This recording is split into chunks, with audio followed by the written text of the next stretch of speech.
കൊച്ചു എളുപ്പാങ്കാലത്ത് പെരുവഴി വണ്ടി കിട്ട ചെയ്യാതെ എവിടെ പോയി?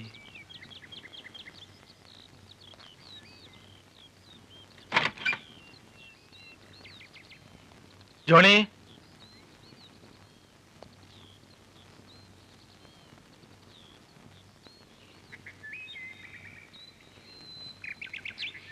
ജോണി,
മനുഷ്യ നീ പൊടിയാകുന്നു, പൊടിയിലേക്ക് തന്നെ മടങ്ങും എന്നരളിച്ചത സകലത്തിന്റെയും നാഥനായ ദൈവം നിന്നെ ഉയർപ്പിന്റെ മഹത്വത്തോടുകൂടെ അവസാന ദിവസം തന്റെ വലത്ത് ഭാഗത്ത് നിർത്തട്ടെ. ജീവന്റെയും മരണത്തിന്റെയും നാഥും പിതാവും പുത്രനും പരിശുദ്ധാത്മായ സർവേശ്വര. കർത്താവേ, എന്റെ രക്ഷകനായ ദൈവമേ, രാവും പകലും നിന്നോട് ഞാൻ പ്രാർത്ഥിക്കുന്നു. എന്റെ പ്രാർത്ഥന നിന്റെ പക്കലെത്തട്ടെ. എന്റെ അപേക്ഷ നീ കേൾക്കണമേ.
വിശ്വാസികളുടെ ആത്മാക്കൾ തമ്പുരാന്റെ മനോഗുണത്താൽ മോക്ഷത്തിൽ ചേരാൻ ഇടയാകട്ടെ.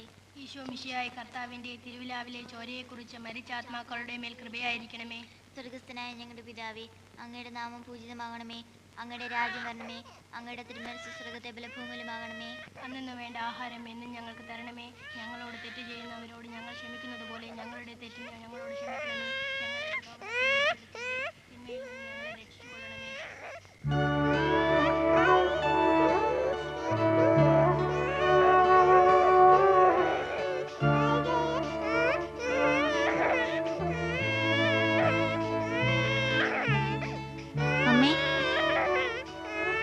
അമ്മേ, നല്ല തണുപ്പുണ്ട്, അകത്ത് വന്ന് കിടക്ക്.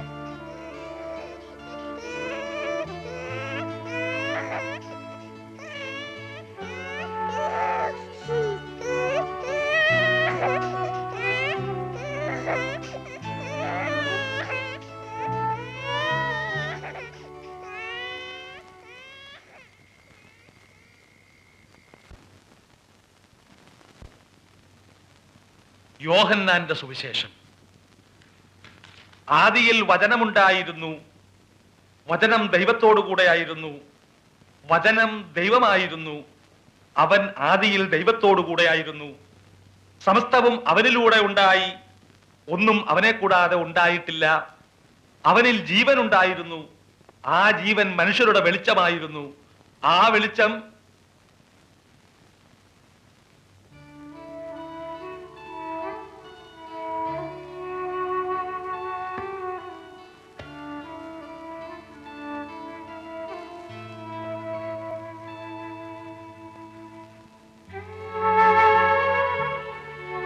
ആനി പറഞ്ഞതെല്ലാം കാര്യമാണ്.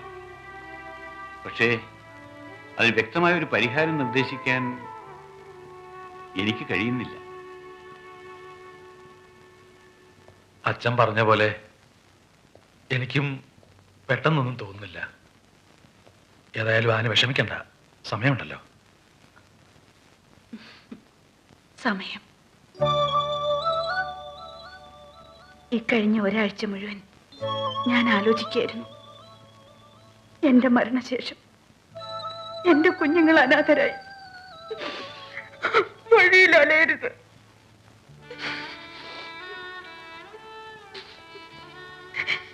ഞാൻ കൂടി ഇല്ലാതാവുമ്പോ കിടപ്പാടം പോലും ഇല്ലാത്ത അവരും പിച്ചക്കാരും തമ്മിൽ എന്താ വ്യത്യാസം?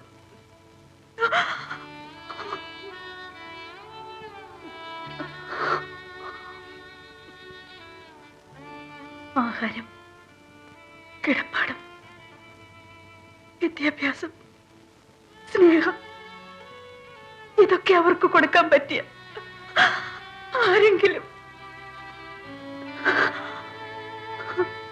നിങ്ങൾ എന്നെ സഹായിക്കണം.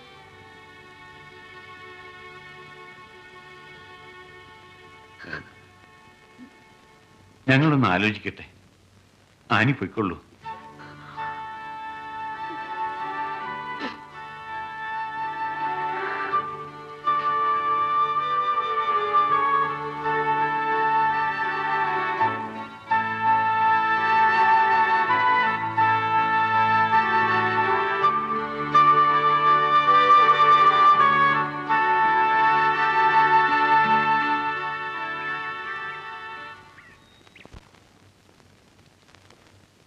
ആനയുടെ പ്രശ്നം ഞാനും രക്തറച്ചനും കൂടെ ഒരുപാട് ആലോചിച്ചു. തീരുമാനമെടുക്കുന്നതിന് മുമ്പ് മുകളിൽ ഒരു ഉപദേശം കേൾക്കുന്നത് തെറ്റില്ലല്ലോ എന്ന് വിചാരിച്ച് അരമനയിലേക്ക് എഴുതിയിരുന്നു. ഇന്ന് പിതാവിന്റെ മറുപടി വന്നു. നമ്മുടെ അതിരൂപതയില് സഭയുടെ വകയായിട്ട് 3 അനാഥ മന്ദിരങ്ങളുണ്ട്. അവിടെ ആവുമ്പോ പിതാവിന് കാര്യങ്ങളൊക്കെ നേരിട്ടറിയാവുന്ന സ്ഥിതിക്ക് കുട്ടികളുടെ സേഫ്റ്റിയുടെ കാര്യത്തിൽ പ്രശ്നമൊന്നുമില്ലെന്നാണ് രക്തറച്ചനും പറയുന്നത്. ഫുഡ്, അക്കോമഡേഷൻ, ഭാവിയിലേക്കുള്ള ജീവിതത്തിന്റെയും തൊഴിലിന്റെയും സാധ്യതകൾ, ഇതൊക്കെ അവിടെ വളരെ കൂടുതലാണ്. എനിക്ക് നേരിട്ടറിയാം. Saint George orphanage. ഓർഫനേജ് വേണ്ട, അത് വേണ്ട ഫാദർ. വിഷമിക്കാനൊന്നുമില്ല. ആനയും ജോണിയും ജീവിച്ച സാഹചര്യങ്ങളല്ല ഇന്ന് അനാഥ മന്ദിരങ്ങളിൽ. ചെണ്ടകുട്ടി പാട്ട് പാടാൻ കുട്ടികളെ തെരുവിൽ ഇറക്കാറില്ല. കൃത്യമായ ഫണ്ട്സ്, വിദേശ സഹായം, തൊഴിൽശാലകൾ. എന്തൊക്കെ ഉണ്ടായാലും അനാഥ മന്ദിരം അനാഥരുടെ മന്ദിരമല്ലേ ഫാദർ? അവിടെ നാഥനില്ലല്ലോ. അതുപോലൊരു സ്ഥാപനത്തിൽ ജനിച്ചു വളർന്ന എനിക്ക്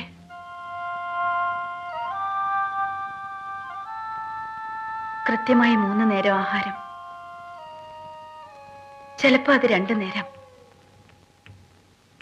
ചെറിയൊരു മുറിയിൽ 10-25 പേർ, വൃത്തിയില്ലാത്ത ഡോർമിറ്ററി. ആ സാഹചര്യങ്ങളെല്ലാം ഇപ്പൊ നന്നായിട്ടുണ്ടാവും. പക്ഷേ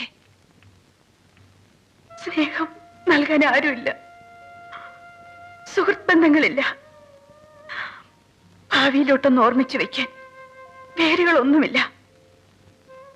നമ്മൾ എത്ര അമർത്തി തുടച്ചാലും മായാത്ത അനാഥൻ എന്ന പേര് ഹൃദയത്തിൽ പേറിയായിരിക്കും ഒരിക്കൽ പുറത്തു വരിക.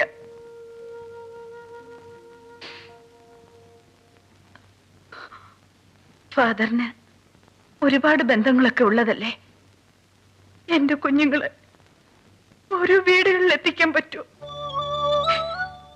വീടുകളെന്ന് പറയുമ്പോ അഡോപ്ഷൻ, കുട്ടികളെ ദത്തെടുത്ത് വളർത്താൻ താല്പര്യമുള്ളവരുണ്ടാവുമല്ലോ.